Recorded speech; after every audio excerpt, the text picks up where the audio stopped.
समादरणीय धार्मिक सज्जन वृंद, वेद सब सत्य विद्याओं का पुस्तक है। ये आर्य समाज के नियम में दिया है और उन सत्य विद्याओं में धर्म संबंधित विद्याएं भी वेद के अंदर हैं। धर्म जिज्ञासमानानां परमाणम परमम श्रुति। जो धर्म को जानना चाहे, धर्म संबंधी विद्या को प्राप्त करना चाहे, उसके लिए परम प्रमाण वेद है। आज जिस मंत्र का स्वाध्याय किया, यजुर्वेद का 35वां अध्याय, मंत्र संख्या 5। मंत्र है सविता ते शरीराणि मातुरुपस्था आवपतु तस्मै पृथ्वी शं भव। इस मंत्र में कन्या के धर्म को बताया गया है कि कन्या को विवाह होने के पश्चात अपने माता पिता के साथ कैसा व्यवहार करना चाहिए और माता पिता भी अपनी कन्या को ब्याहने के पश्चात उसके साथ कैसा व्यवहार करें, उसको भूल ना जाएं। पशु पक्षी तो भूल जाते होंगे कि ये मेरा माता है, ये मेरा पिता है। जब तक छोटे हैं तब तक तो उनको पता होता होगा, बड़े होने पर भूल जाते होंगे। तो ये पशु पक्षियों का व्यवहार है कि माता पिता को भूल जाना। तो वेद के अंदर बताया है कि माता पिता भी अपनी संतानों को ना भूलें और संतानें भी माता पिता को ना भूलें। जब कन्या गृहस्थ में चली जाती है तो गृहस्थ में जाने के बाद भी वो माता पिता के प्रति प्रीति बनाए रखें। मंत्र के पदार्थ में दिया है, संबोधन मंत्र में पृथ्वी है, हे भूमि के तुल्य सहनशील कन्या। वेद के अंदर हमें नित्य पदार्थों की उपमा मिलेगी। नित्य पदार्थों से उपमा दी जाती है। दूसरे शास्त्रों में तो हमें प्रेरणा के लिए दूसरे मनुष्य हैं, उनकी प्रेरणाएं दी जाती है। रामचंद्र जी के समान मर्यादा वाला होना चाहिए, कृष्ण जी के समान विद्वान होना चाहिए। लेकिन वेद के अंदर हमें किसी महापुरुष की उपमा नहीं दी जाती, नित्य पदार्थों की उपमा दी जाती है कि मनुष्यों को सूर्य के समान तेजस्वी होना चाहिए, चंद्र के समान शांत होना चाहिए, अग्नि के समान तेजस्वी होना चाहिए, पृथ्वी के समान सहनशील होना चाहिए। और पशु पक्षियों की जो जातियां हैं उनकी भी उपमा दी जाती है। जैसे शेर के समान पराक्रमी होना चाहिए, गाय के समान, जैसे गाय अपने नवजात बछड़े से प्रेम रखती है, वैसे मनुष्यों को एक दूसरे से प्रेम रखना चाहिए। ये ऐसी उपमाएं हमें वेद के अंदर मिलती हैं। तो यहाँ पर पृथ्वी की उपमा दी गई है। कन्या कैसी होनी चाहिए? वो पृथ्वी के समान सहनशील होनी चाहिए। ये धर्म का उपदेश दिया है। धर्म के 10 लक्षणों में एक लक्षण क्या है? क्षमा, धृति, क्षमा, दमोस्तयम। क्षमा का अर्थ क्या है? निंदा, स्तुति, मान, अपमान, सुख दुख आदि को सहन करना। तो कन्या सहनशील हो, सहन करना एक धर्म है, तो ये इस धर्म का उपदेश किया है। और वो विवाह होने के पश्चात ससुराल में जाएगी तो वहाँ पर भी सहन शक्ति आवश्यक है। वहाँ पर नए प्रकार के व्यवहार देखने सुनने को मिलेंगे, उसके साथ सेटिंग होने में समय लगता है। तो जो जिसकी सहन शक्ति होगी वो वहाँ पर टिक पाएगी, नहीं तो फिर कठिन हो जाएगा टिकना, या फिर दुखी रहेगी। तो हे पृथ्वी, भूमि के तुल्य सहनशील कन्या, तू जिस तेरे शरीराणी, शरीराणी का अर्थ किया है आश्रय, आश्रयों को मातुहु, माता के तुल्य मान्य देने वाली पृथ्वी के समीप में। पृथ्वी को वेद के अंदर माता कहा गया है। इस मंत्र में पृथ्वी को माता क्यों कहा है? क्योंकि वो माता के तुल्य मान्य देने वाली है। जैसे माता होती है वो अपने बच्चे का सम्मान करती है, उसको खाने पीने के लिए देती है, तो पृथ्वी भी हमें अनेक प्रकार की खाने पीने की औषधियाँ, वनस्पतियाँ, फल फूल आदि देती है। इस कारण से ये जो पृथ्वी है ये माता है। तो पिता अपनी कन्या के आश्रयों को पृथ्वी के समीप में स्थापित करता है। यहाँ पर सविता शब्द आया है। सविता शब्द पिता के लिए आया है, उत्पादक। पिता संतानों को उत्पन्न करता है, इसलिए यहाँ पर सविता से पिता को लिया है। परमेश्वर का नाम भी सविता है क्योंकि वो सारे जगत को उत्पन्न करता है।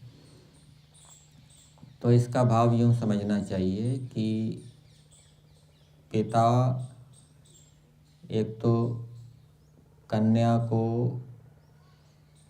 विवाह के लिए उसका घर आदि में भेजता है, अच्छे स्थान पर भेजता है, और माता को भी वो कन्या के रूप में देता है उसका पालन पोषण करने के लिए।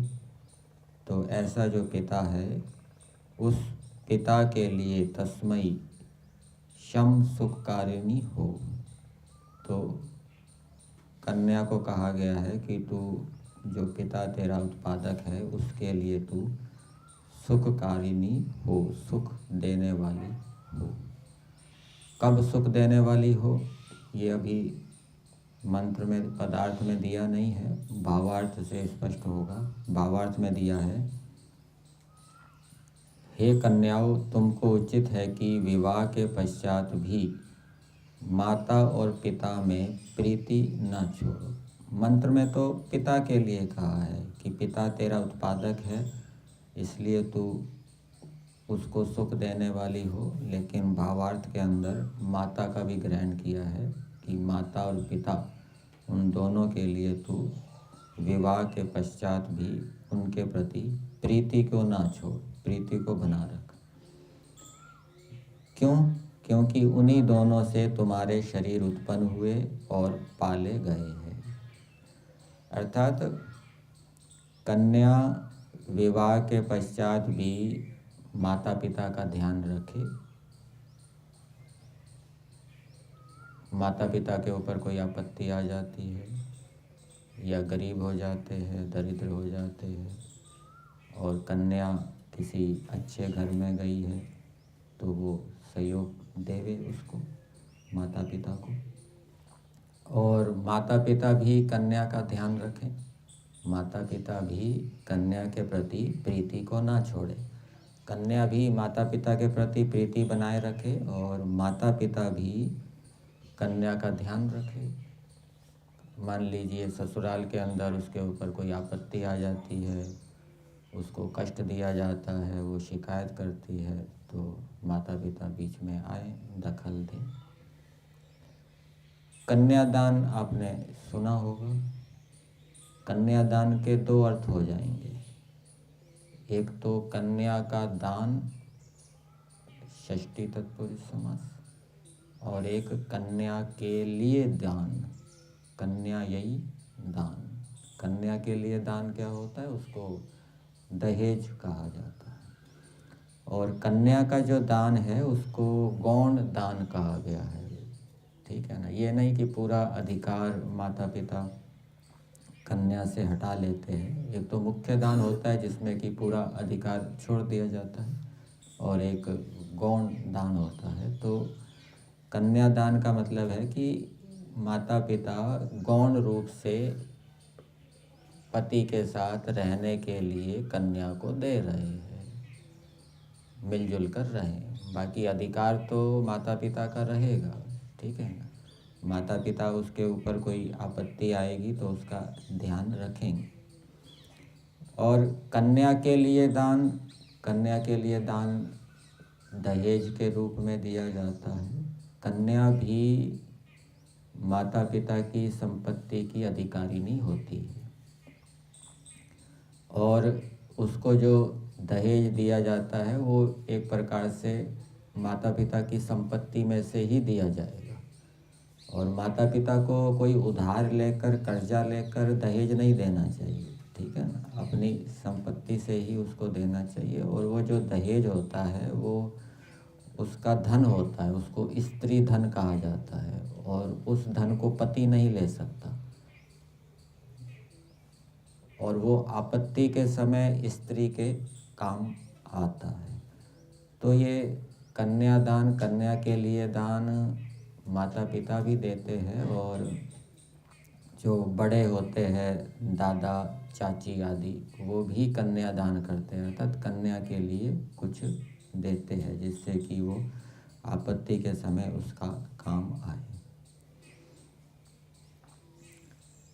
और माता पिता भी कन्या से प्रीति रखे, अर्थात ये नहीं कि विवाह होने के पश्चात बस वो भूल जाएं, उसके घर में ही नहीं जाएं।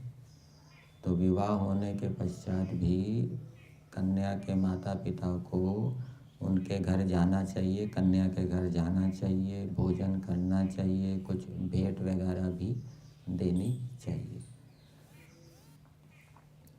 और यदि कन्या का परिवार संपन्न है और माता पिता दरिद्र हैं, उनको आवश्यकता है, तो कन्या वहाँ से अपने परिवार से माता पिता को दे सकती है। कुछ लोग ऐसा मानते हैं कि कन्या के घर खाना नहीं चाहिए, ठीक है ना, कन्या के घर पीना नहीं चाहिए। तो ये वैदिक परंपरा के अनुकूल नहीं बताया जाता। कन्या के घर खाएंगे नहीं, पिएंगे नहीं, तो फिर वो मेल जोल कैसे बनेगा? जाएंगे नहीं, खाएंगे पिएंगे नहीं, तो प्रेम बनेगा कैसे? तो कन्या के घर खाना पीना भी चाहिए, लेना देना भी चाहिए। इससे क्या है, वो संबंध आपस में बना रहता है। कभी कभी ऐसा होता है कि कन्या विवाह में ससुराल गई तो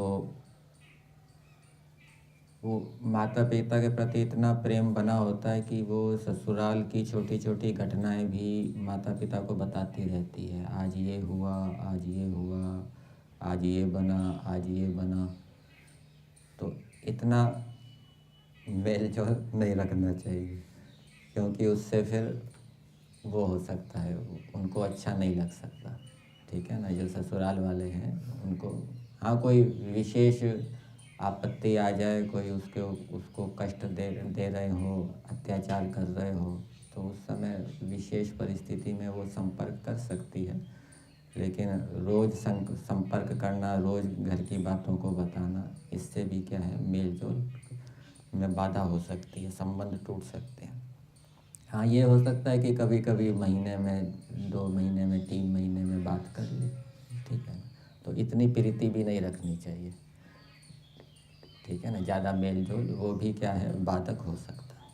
और माता पिता को भी ज़्यादा हस्तक्षेप नहीं करना चाहिए। अब वो कन्या के घर में भेज दिया है, कन्या को ससुराल भेज दिया है, तो माता पिता रोज़ फ़ोन करने लग जाएं कि कैसी हो, क्या चल रहा है, ठीक चल रहा है। ऐसा भी नहीं करना चाहिए, क्योंकि वो उनको भी अच्छा नहीं लगेगा।